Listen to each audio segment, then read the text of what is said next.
ನಮಸ್ಕಾರ. ಎಸ್ ನ್ಯೂಸ್ಗೆ ಸ್ವಾಗತ. ನಾನು ಎಸ್ ದೇವೇಂದ್ರಗೌಡ. ಇಂದಿನ ಮುಖ್ಯಾಂಶಗಳು. ಬೀದಿ ಬದಿ ವ್ಯಾಪಾರಸ್ಥರಿಗೆ ಪರ್ಯಾಯ ವ್ಯವಸ್ಥೆಗೆ ಭರವಸೆ ನೀಡಿದ ಮುಖ್ಯಮಂತ್ರಿ ಸಿದ್ದರಾಮಯ್ಯ.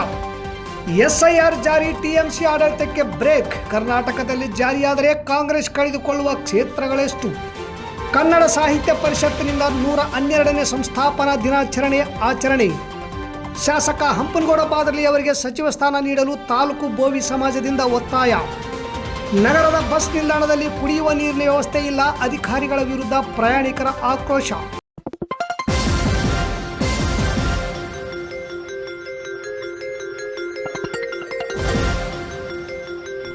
ಎಸ್ ನ್ಯೂಸ್, ಇದು ನಿಮ್ಮ ಧ್ವನಿ. ವಾರ್ತೆಗಳ ವಿವರ.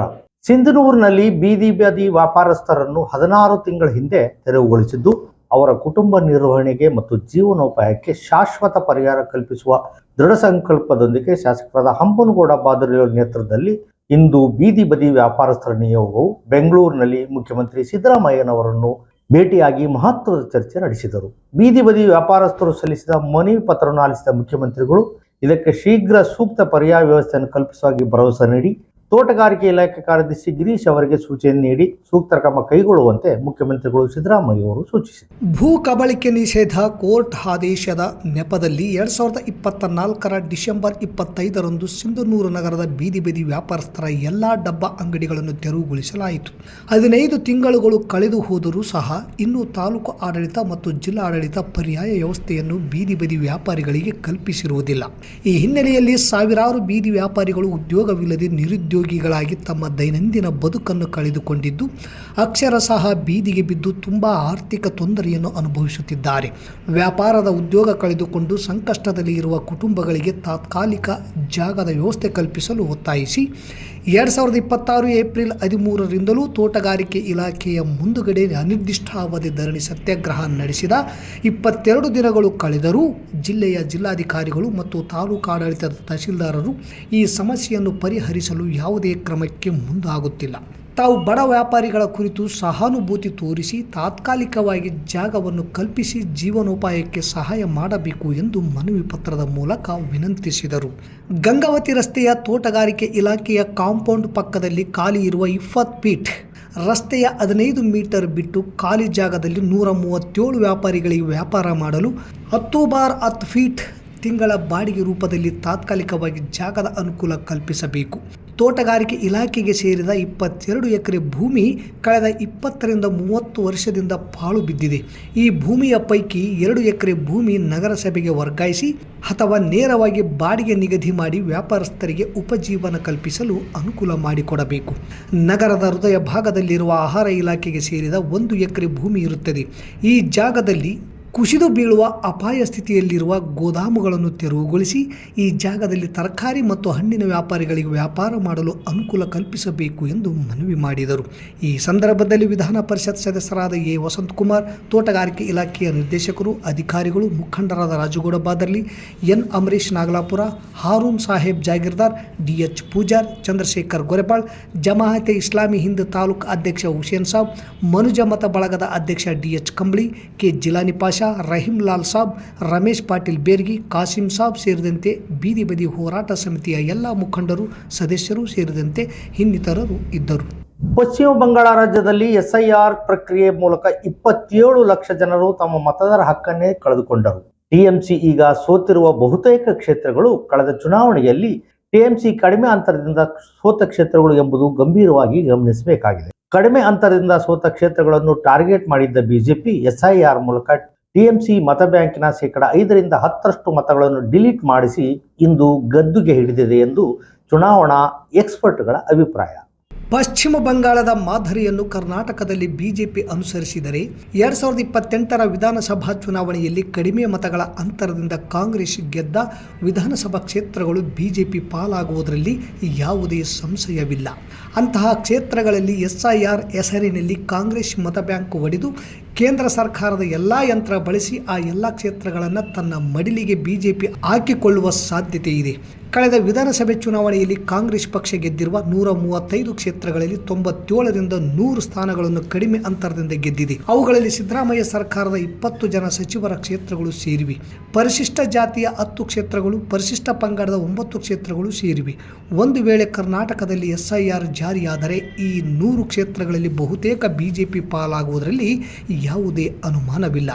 30,000ದಿಂದ 1,000 ಒಳಗಿನ ಮತಗಳ ಅಂತರದಿಂದ ಗೆದ್ದಿರುವ ಕರ್ನಾಟಕದ 97 ಕ್ಷೇತ್ರಗಳನ್ನು ಗೌರಿ.comನ ರವಿಕುಮಾರ್ ಈಚಲಮರ ಪಟ್ಟಿ ಮಾಡಿದ್ದಾರೆ. ಪಶ್ಚಿಮ ಬಂಗಾಳದಲ್ಲಿ ಆದಂತೆಯೇ ರಾಜ್ಯದಲ್ಲಿ ಚುನಾವಣೆ ಸಮೀಪಿಸಿದಾಗ SIR ಜಾರಿಯಾದರೆ ಬಿಜೆಪಿಗೆ ಅನುಕೂಲವಾಗುವ ಎಲ್ಲ ಸಾಧ್ಯತೆಗಳಿವೆ. ಕುತಂತ್ರದ ಮೂಲಕ ಬಿಜೆಪಿ ರಾಜ್ಯದಲ್ಲಿ ಮೊದಲ ಬಾರಿಗೆ ಬಹುಮತ ಪಡೆಯಬಹುದು ಎಂಬ ಮಾತುಗಳು ಕೂಡ ಕೇಳಿಬರುತ್ತಿವೆ ಎನ್ನುವುದು ಅವರ ಸರ್ವೆ ಹೇಳುತ್ತದೆ. SIR ಜಾರಿಯಾದರೆ ಕಾಂಗ್ರೆಸ್ ಕಡಿಮೆ ಅಂತರದಲ್ಲಿ ಗೆದ್ದಿರುವ ಗಾಂಧಿನಗರ ಗೆಲುವಿನ ಅಂತರ 105 ಮತಗಳು, ಶೃಂಗೇರಿ ಈಗಾಗಲೇ ಕಳೆದುಕೊಂಡಾಯಿತು. ಮಾಲೂರು ಗೆಲುವಿನ ಅಂತರ ಕೇವಲ 248 ಮತಗಳು, ಮೂಡಿಗೆರೆ ಗೆಲುವಿನ ಅಂತರ 722 ಮತಗಳು, ಜಗಳೂರು ಗೆಲುವಿನ ಅಂತರ ಕೇವಲ 874 ಮತಗಳು, ಮಂಡ್ಯ ಗೆಲುವಿನ ಅಂತರ 2019 ಮತಗಳು, ಕಾರವಾರ ಗೆಲುವಿನ ಅಂತರ ಕೇವಲ 2138 ಮತಗಳು, ಭದ್ರಾವತಿ ಗೆಲುವಿನ ಅಂತರ 2705 ಮತಗಳು, ಕಲಬುರಗಿ ಉತ್ತರ ಅಂತರ ಸುಮಾರು 2712 ಮತಗಳು, ಬೈಲಹೊಂಗಲ ಗೆಲುವಿನ ಅಂತರ 2778 ಮತಗಳು, ಕಿತ್ತೂರು ಗೆಲುವಿನ ಅಂತರ 2993 ಮತಗಳು, ಹಳಿಯಾಳ್ ಗೆಲುವಿನ ಅಂತರ 3623 ಮತಗಳು, ಚಾಮರಾಜ್ ಗೆಲುವಿನ ಅಂತರ 4094 ಮತಗಳು. ಹೀಗೆ ಪಟ್ಟಿ ಮುಂದುವರಿಯುತ್ತದೆ. ಜಾಗೃತ ಮತದಾರರು ಈ ಕಡೆ ಗಮನ ಹರಿಸಿ ಸತ್ಯಾಸತ್ಯತೆಯನ್ನು ತಿಳಿಯಬೇಕು. ಬಿಜೆಪಿ ಕರ್ನಾಟಕದಲ್ಲಿ ನೇರವಾಗಿ ಎಂದು ಗದ್ದುಗೆ ಹೇರಿಲ್ಲ. ಈ ಮೊದಲು ಶಾಸಕರ ಖರೀದಿ ನಡೆಸಿ ಗದ್ದುಗೆ ಹೇರಿದರೆ ಈಗ SIR ಮೂಲಕ ಮತ್ತು ಕೇಂದ್ರ ಸರ್ಕಾರದ IT ED ಮೂಲಕ ಗದ್ದುಗೆ ಹೇಗೆ ಹಿಡಿಯಬಹುದು ಎನ್ನುವುದಕ್ಕೆ ಈಗಾಗಲೇ ಹಲವು ರಾಜ್ಯಗಳ ಉದಾಹರಣೆ ನಮ್ಮ ಮುಂದಿದೆ. ಮತದಾರ ಪ್ರಭುಗಳೇ ಜಾಗೃತರಾಗಬೇಕು ಎನ್ನುವುದು ನಮ್ಮ ಅಭಿಪ್ರಾಯ. ಕನ್ನಡ ಸಾಹಿತ್ಯ ಪರಿಷತ್ ಜಿಲ್ಲಾ ಹಾಗೂ ತಾಲೂಕು ಘಟಕದಿಂದ ನಗರದ Sunrise D Pharmacy Nursing paramedical ಕಾಲೇಜಿನಲ್ಲಿ ಕಸಾಪದ 112ನೇ ಸಂಸ್ಥಾಪನಾ ದಿನಾಚರಣೆಯನ್ನು ಮಾಡಲಾಯಿತು ಹಾಗೂ SSLCಯಲ್ಲಿ ಕನ್ನಡ ವಿಷಯದಲ್ಲಿ ಹೆಚ್ಚು ಅಂಕ ಪಡೆದ ವಿದ್ಯಾರ್ಥಿಗಳಿಗೆ ಪ್ರತಿಭಾ ಪುರಸ್ಕಾರ ಮಾಡಲಾಯಿತು. ಕಾರ್ಯಕ್ರಮ ಉದ್ಘಾಟನೆ ನೆರವೇರಿಸಿ ಮಾತನಾಡಿದ ಸನ್ರೈಸ್ ಕಾಲೇಜು ಸಂಸ್ಥಾಪಕ ಅಧ್ಯಕ್ಷರಾದ ಕೆ ಇರ್ಫಾನ್ ಅವರು ಕನ್ನಡ ಸಾಹಿತ್ಯ ಉಳಿಸಿ ಬೆಳೆಸಲು ಮಕ್ಕಳ ಸಲಹೆ ನೀಡುತ್ತಾ ನಿತ್ಯ ಬಳಕೆಯಲ್ಲಿ ಕನ್ನಡ ಶುದ್ಧತೆ ಕಡೆ ಗಮನ ಹರಿಸಲು ತಿಳಿಸಿದರು. ಕನ್ನಡ ಸಾಹಿತ್ಯ ಪರಿಷತ್ ಕಾರ್ಯಕ್ರಮಗಳಿಂದ ವಿದ್ಯಾರ್ಥಿಗಳಿಗೆ ಮತ್ತು ಕವಿಗಳು ಹಾಗೂ ಸಾಹಿತ್ಯ ಆಸಕ್ತಿಗಳನ್ನು ಬೆಳೆಸಿಕೊಂಡು ಕನ್ನಡ ಪರಂಪರೆ ನಡೆದು ಬಂದ ದಾರಿಗಳು ಜೊತೆಗೆ ಕನ್ನಡ ರಥ ಎಳೆಯೋಣ ಎಂದು ತಿಳಿಸಿದರು. ಕಾರ್ಯಕ್ರಮದಲ್ಲಿ ಅತಿಥಿಗಳಾಗಿ ಭಾಗವಹಿಸಿದ್ದ ಬೀರಪ್ಪ ಸಂಬೋಜಿ, ವೆಂಕನಗೌಡ ವಟಗಲ್, ರಮಾದೇವಿ ಸಂಬೋಜಿ, ಲಕ್ಷ್ಮೀ ಪತ್ತಾರ್ ಇವರು ಕನ್ನಡ ಸಾಹಿತ್ಯ ಪರಿಷತ್ತು ನಡೆದು ಬಂದ ದಾರಿ, ನಾಲ್ವಡಿ ಕೃಷ್ಣರಾಜ ಒಡೆಯರ ಮತ್ತು ಸರ್ ಮಿರ್ಜ್ ಇಸ್ಮಾಯಿಲ್ ಅವರು ಸಮಾಜಕ್ಕೆ ನೀಡಿದ ಕೊಡುಗೆ ಅಪಾರ ಮತ್ತು ಸರ್ ಎಂ ವಿಶ್ವೇಶ್ವರಯ್ಯ ಅವರ ಸಾಧನೆಗಳನ್ನು ಪರಿಚಯ ಮಾಡಿಕೊಟ್ಟರು. ಕನ್ನಡ ಸಾಹಿತ್ಯ ಪರಿಷತ್ ಪರೀಕ್ಷೆಗಳು, ಪುಸ್ತಕ, ಧನ ಸಹಾಯ, ಪ್ರಶಸ್ತಿಗಳು, ಪುರಸ್ಕಾರ ಬಗ್ಗೆ ಮನವರಿಕೆ ಮಾಡಿಕೊಡುತ್ತಾ ಕನ್ನಡ ಉಳಿಯಬೇಕಾದರೆ ಯುವಕರು ಸೇವೆಯಲ್ಲಿ ಹೆಚ್ಚಿನ ಸಂಖ್ಯೆಯಲ್ಲಿ ಚಟುವಟಿಕೆಯಿಂದ ಪಾಲ್ಗೊಳ್ಳಬೇಕೆಂದು ಕರೆ ನೀಡಿದರು. ಕನ್ನಡ ಕಾರ್ಯಕ್ರಮ ಯಶಸ್ವಿಯಾಗಿ ನಡೆಸಿಕೊಂಡು ಬರಲು ಕನ್ನಡ ಪ್ರೇಮಿಗಳು ಕಾರಣ ನಿಮ್ಮೆಲ್ಲರ ಬಲ ಮತ್ತು ಆರೈಕೆಯ ಕನ್ನಡ ನಾಡು, ನುಡಿ, ನೆಲ, ಜಲ, ಭಾಷೆ ಸಂರಕ್ಷಣೆಗೆ ಕನ್ನಡ ಕೈಗಳು ಒಗ್ಗಟ್ಟು ಒಂದಾಗಿ ಅಭಿವೃದ್ಧಿ ಸಂಪತ್ತಿಗೆ ದುಡಿದು ಸೇವೆ ಮಾಡೋಣ ಎಂದು ಅಧ್ಯಕ್ಷತೆ ವಹಿಸಿದ್ದ HF ಮಸ್ಕಿಯವರು ತಿಳಿಸಿದರು. ಈ ಕಾರ್ಯಕ್ರಮದಲ್ಲಿ ಕನ್ನಡ ಸಾಹಿತ್ಯ ಪರಿಷತ್ ಘಟಕದ ಶಾಂತಾ ಒಳಗಿನಮನಿ, ಚಂದ್ರೇಗೌಡ ಹರಟೆನೂರ್, HM ಶ್ರೀಶೈಲ ಉಪನ್ಯಾಸಕರು ಇದ್ದರು. ಪ್ರಿಯ ಪಾಲಕರೇ, ನಿಮ್ಮ ಮಕ್ಕಳ ಉಜ್ವಲ ಭವಿಷ್ಯಕ್ಕಾಗಿ ಕೇಂದ್ರ ಮತ್ತು ರಾಜ್ಯ ಸರ್ಕಾರದಿಂದ ಮಾನ್ಯತೆ ಪಡೆದಿರುವ ಸನ್ರೈಸ್ ಗ್ರೂಪ್ ಆಫ್ ಇನ್ಸ್ಟಿಟ್ಯೂಷನ್ ಹಾಗೂ D Pharmacy Nursing Paramedical college Sindhanur ಸಂಸ್ಥೆಗೆ ಇಂದೇ ಭೇಟಿ ನೀಡಿ ಆರೋಗ್ಯ ಕ್ಷೇತ್ರದಲ್ಲಿ ನಿಮ್ಮ ಭವಿಷ್ಯವನ್ನು ನಿರ್ಮಿಸಿಕೊಳ್ಳಿ. ಕಾಲೇಜಿನಲ್ಲಿರುವ ಕೋರ್ಸ್ಗಳು: ಡಿ ಫಾರ್ಮಸಿ ಅವಧಿ 2 ವರ್ಷ, ವಿದ್ಯಾರ್ಹತೆ PUC ಸೈನ್ಸ್ ಪಾಸ್ ಅಥವಾ NIOS ಪಾಸ್. ನರ್ಸಿಂಗ್ GNM ಅವಧಿ 3 ವರ್ಷ, ವಿದ್ಯಾರ್ಹತೆ PUC ಕಲಾ ವಿಜ್ಞಾನ ಮತ್ತು ವಾಣಿಜ್ಯ. Paramedical college DMLT, DHI, DOT and AT ಅವಧಿ 3 ವರ್ಷ, ವಿದ್ಯಾರ್ಹತೆ SSLC ಹಾಗೂ ದ್ವಿತೀಯ PUC ವಿಜ್ಞಾನ ಪಾಸ್. ಈ ಸಂಸ್ಥೆಯ ವಿಶೇಷತೆಗಳು: ಅನುಭವಿ ಹಾಗೂ ನುರಿತ ಉಪನ್ಯಾಸಕರಿಂದ ಬೋಧನೆ, ವಿದ್ಯಾರ್ಥಿಗಳಿಗೆ ಪ್ರಾಯೋಗಿಕ ಹಾಗೂ ವೈದ್ಯಕೀಯ ಕಲಿಕಾ ಅನುಭವವನ್ನು ಹೆಚ್ಚಿಸುವ ಉದ್ದೇಶದಿಂದ ಸಿಂಧನೂರು ಪಟ್ಟಣದ ವಿವಿಧ ಆಸ್ಪತ್ರೆಗಳಲ್ಲಿ ವೈದ್ಯರು ಮತ್ತು ಹಿರಿಯ ನರ್ಸ್ಗಳ ಮಾರ್ಗದರ್ಶನದಲ್ಲಿ ಪ್ರಾಯೋಗಿಕ ಕಲಿಕೆ. ಪ್ರತಿ ಶನಿವಾರ ತಜ್ಞ ವೈದ್ಯರಿಂದ ವಿಶೇಷ ಉಪನ್ಯಾಸ. ವಿದ್ಯಾರ್ಥಿಗಳಿಗೆ ಕಲಿಕಾ ಅನುಭವಕ್ಕಾಗಿ ಸಿಂಧನೂರು ಹಾಗೂ ವಿವಿಧ ನಗರದ ವೈದ್ಯರ ವತಿಯಿಂದ ಉಚಿತವಾಗಿ ನಡೆಯುವ ಸುಮಾರು ಆರೋಗ್ಯ ತಪಾಸಣಾ ಶಿಬಿರ ಹಾಗೂ ಸ್ವಯಂ ಪ್ರೇರಿತ ರಕ್ತದಾನ ಶಿಬಿರದಲ್ಲಿ ವಿದ್ಯಾರ್ಥಿಗಳು ಭಾಗವಹಿಸಿ ವಿಶೇಷ ಕಲಿಕಾ ಅನುಭವವನ್ನು ಪಡೆದಿರುತ್ತಾರೆ. ಸಮಾಜದಲ್ಲಿ ಆರೋಗ್ಯದ ಅರಿವು ಮೂಡಿಸುವ ಉದ್ದೇಶದಿಂದ ವಿದ್ಯಾರ್ಥಿಗಳ ಸಹಭಾಗಿತ್ವದಲ್ಲಿ ವಿವಿಧ ಆರೋಗ್ಯ ಜಾಗೃತಿ, ಆರೋಗ್ಯ ಜಾಥಾ ಕಾರ್ಯಕ್ರಮಗಳು ಹಾಗೂ ಆರೋಗ್ಯ ಶಿಕ್ಷಣ ಚಟುವಟಿಕೆಗಳನ್ನು ಹಮ್ಮಿಕೊಳ್ಳಲಾಗುತ್ತದೆ. ಪರಿಸರ ಸ್ವಚ್ಛತೆ ಮತ್ತು ಆರೋಗ್ಯಕರ ಜೀವನ ಶೈಲಿಯ ಕುರಿತು ಜನರಲ್ಲಿ ಅರಿವು ಮೂಡಿಸಲಾಗುತ್ತದೆ. ಸುಸಜ್ಜಿತ ಕಟ್ಟಡಗಳು, ಸ್ಮಾರ್ಟ್ ಕ್ಲಾಸಸ್, ಆಧುನಿಕ ಲ್ಯಾಬ್ ಸೌಲಭ್ಯಗಳು ಹಾಗೂ ಪ್ರಾಯೋಗಿಕ ತರಬೇತಿ ವ್ಯವಸ್ಥೆ, ವಿದ್ಯಾರ್ಥಿಗಳ ಸುರಕ್ಷತೆಗಾಗಿ ಸಿಸಿ ಕ್ಯಾಮೆರಾ ಅಳವಡಿಸಲಾಗಿದೆ. ವಿದ್ಯಾರ್ಥಿಗಳಿಗೆ ವಿವಿಧ ಖಾಸಗಿ ಆಸ್ಪತ್ರೆಗಳು ಹಾಗೂ ವಿವಿಧ ಫಾರ್ಮಾ ಕಂಪನಿಗಳ ಸಹಯೋಗದಲ್ಲಿ ಕ್ಯಾಂಪಸ್ ಸಂದರ್ಶನದ ಮೂಲಕ ನೇರ ಉದ್ಯೋಗದ ಅವಕಾಶವನ್ನು ಕಲ್ಪಿಸಲಾಗುತ್ತದೆ. ಪ್ರವೇಶಕ್ಕಾಗಿ ಹಿಂದೆ ಸಂಪರ್ಕಿಸಿ. ಇರ್ಫಾನ್ ಕೆ, ಅಧ್ಯಕ್ಷರು, Sunrise D Pharmacy Nursing Paramedical College, Vasavi ಕಲ್ಯಾಣ ಮಂಟಪದ ಮುಂಭಾಗ, PWD ಕ್ಯಾಂಪ್, ರಾಯಚೂರು ರಸ್ತೆ, ಸಿಂಧನೂರು.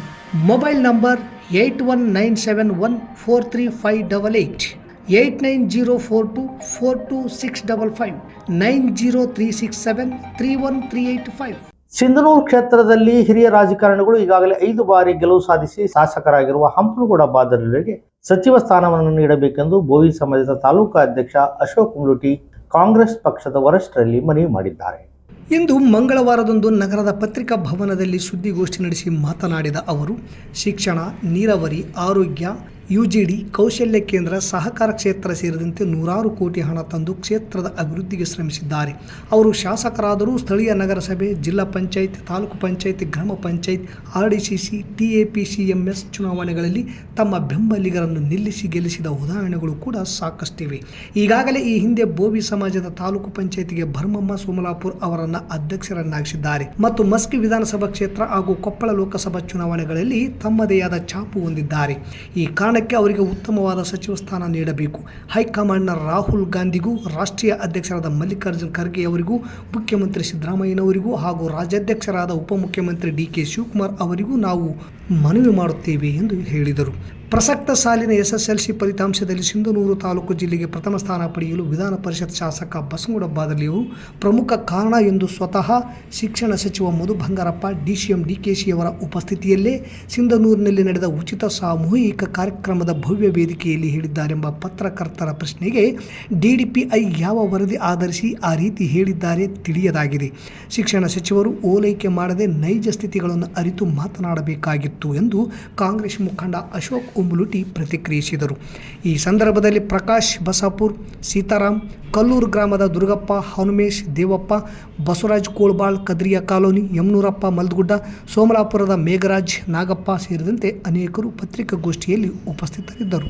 ಬಹುತೇಕ ರಾಯಚೂರು ಮತ್ತು ಕೊಪ್ಪಳ ಜಿಲ್ಲೆಯಲ್ಲಿ ವಿಶೇಷವಾಗಿ ಲಿಂಗಾಯತ್ ಸಮಾಜದ ಪ್ರಭಾವಿ ನಾಯಕರು. ಅವರು 5 ಸಾರಿ ಶಾಸಕರಾದಾಗೆಲ್ಲ ಹಲವಾರು ಕಾಮಗಾರಿಗಳನ್ನ ಕ್ಷೇತ್ರಕ್ಕೆ ತರುವುದರ ಮುಖಾಂತರ ಕ್ಷೇತ್ರದ ಸರ್ವತೋಮುಖ ಅಭಿವೃದ್ಧಿಗೆ ಅವರು ಸಹಕಾರ ಮತ್ತು ಅವರ ಅನುಭವ ಸಾಕಷ್ಟು ಈ ಕ್ಷೇತ್ರಕ್ಕೆ ಅನುಕೂಲ ಆಗಿದೆ.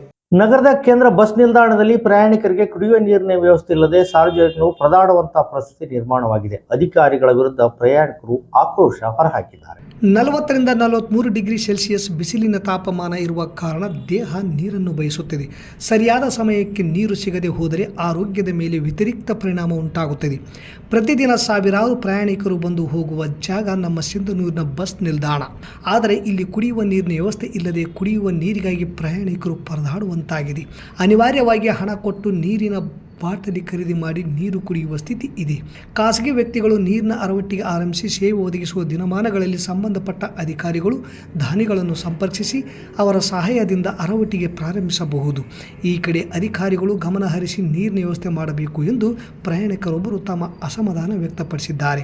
ಈ ಕೂಡಲೇ ಸಂಬಂಧಪಟ್ಟ ಸಾರಿಗೆ ಸಂಸ್ಥೆಯ ಅಧಿಕಾರಿಗಳು ಈ ಬಗ್ಗೆ ಗಮನ ಹರಿಸಿ ಬಸ್ ನಿಲ್ದಾಣದಲ್ಲಿ ಸುಸಜ್ಜಿತ ಕುಡಿಯುವ ನೀರಿನ ವ್ಯವಸ್ಥೆ ಕಲ್ಪಿಸಿಕೊಡಲು ಸಾರ್ವಜನಿಕರು ಆಗ್ರಹಿಸಿದರು. ಇಲ್ಲಿಗೆ ವಾರ್ತಾ ಪ್ರಸಾರ ಮುಕ್ತಾಯವಾಯಿತು. ನಿರಂತರ ಸುದ್ದಿಗಾಗಿ ವೀಕ್ಷಿಸಿ ಎಸ್ ನ್ಯೂಸ್. ಇದು ನಿಮ್ಮ ಧ್ವನಿ. ನಮಸ್ಕಾರ.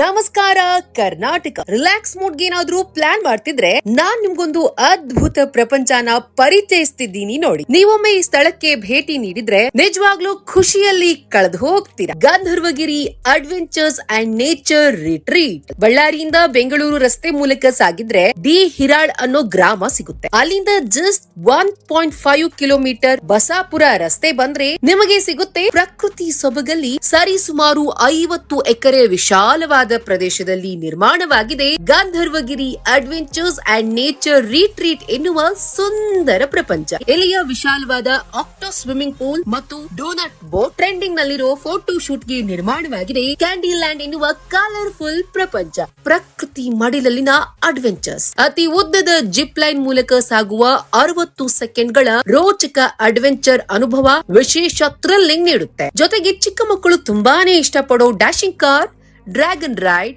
Bull rodeo, mono train, jumping frog, plane MGR, panda train, Columbus, flying carousel, archery, air rifle shooting, frisbee, super jet ride, Kalpavriksha centre. ಇದೇನಂತೀರಾ? ಮಾವಿನ ಮರದ ಅಂಗಳದಲ್ಲಿ ಭೋಜನ ಸವಿಯೋ ಮಜಾನೇ ಬೇರೆ ಕಣ್ರಿ. ಅದರಲ್ಲೂ ಇಲ್ಲಿ ಪ್ಯೂರ್ ಆರ್ಗ್ಯಾನಿಕ್ ಹೈಜಿನಿಕ್ ಫುಡ್ ಗೆ ಒತ್ತು ಕೊಟ್ಟು ನಿರ್ಮಿಸಲಾಗಿದೆ. Kids swimming pool, DJ with rain dance, youngsters ಅಂತೂ ಫುಲ್ ಎಂಜಾಯ್ ಮಾಡ್ತಾರೆ. ಇನ್ನು ಗಂಧರ್ವಗಿರಿಯ ಅತ್ಯಾಕರ್ಷಕ ತಾಣವಾದ ವಿಶಾಲವಾದ ಅಡಲ್ಟಸ್ ಆಕ್ಟೋ ಸ್ವಿಮ್ಮಿಂಗ್ ಪೂಲ್ ನಲ್ಲಿ ಸಖತ್ ಎಂಜಾಯ್ ಮಾಡಬಹುದು. ಬಗೆ ಬಗೆಯ ಬಣ್ಣ ಬಣ್ಣದ ವಿವಿಧ ಪಕ್ಷಿಗಳ ಅನಿಮಲ್ ಕಿಂಗ್ಡಮ್. ಇನ್ನೊಂದು ಇಲ್ಲಿಯ ವಿಶೇಷತೆ ಅಂದ್ರೆ 200-300 ಜನರು ಸೇರಿ ಆಚರಿಸಿಕೊಳ್ಳಬಹುದಾದ kitty party, birthday party, wedding anniversary ಸೇರಿದಂತೆ ಯಾವುದೇ ಸಂಸ್ಥೆ ಸಂಘದ ವಾರ್ಷಿಕೋತ್ಸವದಂತಹ ಸಮಾರಂಭಗಳನ್ನ ಆಚರಿಸಿಕೊಳ್ಳೋದಕ್ಕೆ ಪಾರ್ಟಿ ಹಾಲ್ ಸೆಟಪ್ ಕೂಡ ಅವೈಲೇಬಲ್ ಇದೆ. 15-20 ಜನರು ತಂಗಲು ಸೆಂಟ್ರಲ್ AC ಡಾರ್ಮೆಟ್ರಿ ಕೂಡ ಇದೆ. ಪ್ರತ್ಯೇಕವಾಗಿ ತಂಗಲು 3 AC ರೂಮ್ಗಳ ಸೌಲಭ್ಯವೂ ಲಭ್ಯವಿದೆ. ಫ್ಯಾಮಿಲಿ ಮತ್ತು ಫ್ರೆಂಡ್ಸ್ ಗ್ರೂಪ್ ಗಳಿಗೆ ವಿಶೇಷವಾದ ಟೆಂಟ್ ಹೌಸ್ ಮತ್ತು ಫೈರ್ ಕ್ಯಾಂಪ್ ಕೂಡ ಅವೈಲೇಬಲ್ ಇದೆ. ಮತ್ತೆ ತಡ, ಹಿಂದೆ ಭೇಟಿ ನೀಡಿ Gandharvagiri adventures and nature retreat, Bengaluru ರಸ್ತೆ, ಡಿ ಹಿರಾಳ್, ಟುವರ್ಡ್ಸ್ ಬಸಾಪುರ, ಬಳ್ಳಾರಿ. ಹೆಚ್ಚಿನ ಮಾಹಿತಿಗಾಗಿ ಸ್ಕ್ರೀನ್ ಮೇಲೆ ಕಾಣಿಸೋ ನಂಬರ್ಸ್ಗೆ ಸಂಪರ್ಕಿಸಿ.